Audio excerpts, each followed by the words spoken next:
उन्होंने सोचा कि अब मेरे ऊपर बुढ़ापा है तो मुझे अब राजपाट करना छोड़ देना चाहिए और मुझे जो है वन में भजन करने के लिए जाना चाहिए और राजपाट अपने बड़े बच्चों को यानी उग्रसेन को दे देना चाहिए।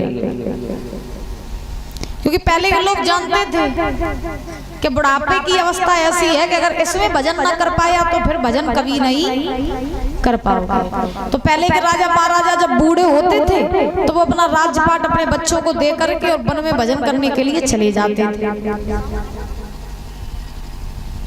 तो वो भजन करने के लिए वन में चले जाते थे। और आजकल तो लोगों के ऊपर बुढ़ापा आता है तो वो भजन नहीं करते हैं। वो बुढ़ापे पे महाराज बूढ़े मठ पे कलरी फेर के महाराज घूमत रहा है। क्योंकि कभी कहते बड़े सुंदर भाव कि आएगा बुढ़ापो नहीं जानी रे,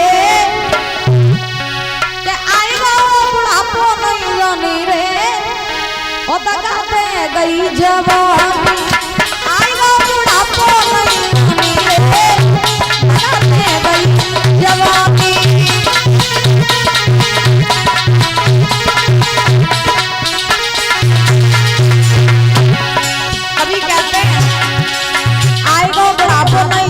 दगा दे गई जवानी।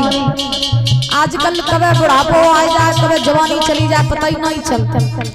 पहले का होतो के बूढ़े होते लोग तो भजन करने में लग जाते, मोह माया त्याग के जंगल में चले जाते, भगवान में लीन हो जाते।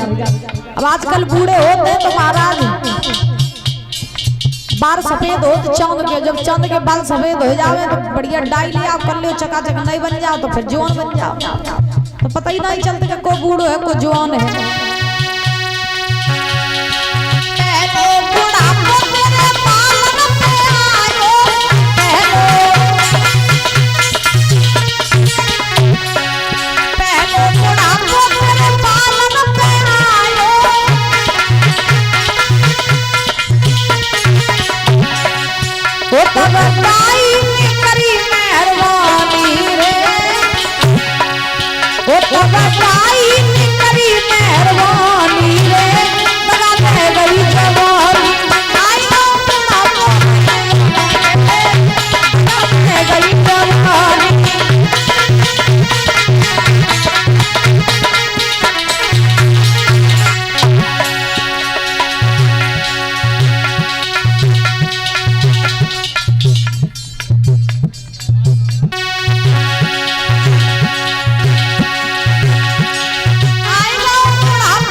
जवानी पहलो बुढ़ापो बालन पे आयो तब डाई ने करी मेहरबानी, दगा दे गई जवानी।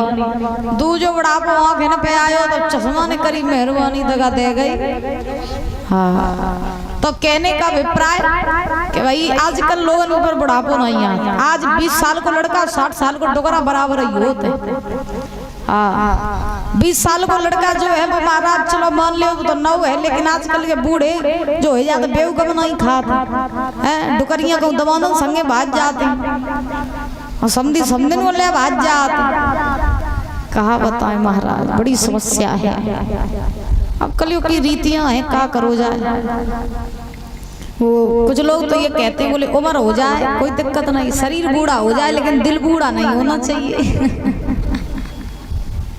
दिल तो हमेशा जवानी रहता है। बोलो गोविंद भगवान की एवं प्रेम से बोलो राधे राधे। तो महाराज अब सुखदेव भगवान समझा रहे हैं राजन परीक्षित। आहुक महाराज ने सोचा कि अब मैं बूढ़ा हो गया हूँ तो मुझे राज्यपाट जो है अपने बड़े बच्चों को दे देना चाहिए, उग्रसेन को दे देना चाहिए और मुझे अब वन में जाकर के भजन करना चाहिए, क्योंकि अब मेरी अवस्था रही नहीं है भजन करने की, वो राज्यपाट करने की। तो अब मुझे जो है वन में जाना चाहिए। तो क्या हुआ कि महाराज ये आहुक महाराज ने मथुरा का शासन दिया है उग्रसेन को, और जब मथुरा का शासन उग्रसेन को दिया तो उसी समय महाराज आज उग्रसेन जो थे ये मथुरा के राजा बने, और जब मथुरा के राजा बने आहुक महाराज वन में भजन करने के लिए चले गए। धीरे धीरे उग्रसेन जब राजा बने हैं तो ये बड़े अच्छे राजा हैं, प्रजा को पिता के समान जो है पुत्र के समान लालन पालन कर रहे हैं, प्रजा भी इन्हें पिता के समान लाड़ दुलार कर रही है, बड़ा प्रेम करती है प्रजा राजा उग्रसेन को, और उग्रसेन भी प्रजा को बड़ा सम्मान करते हैं, बड़ा लाड़ करते हैं।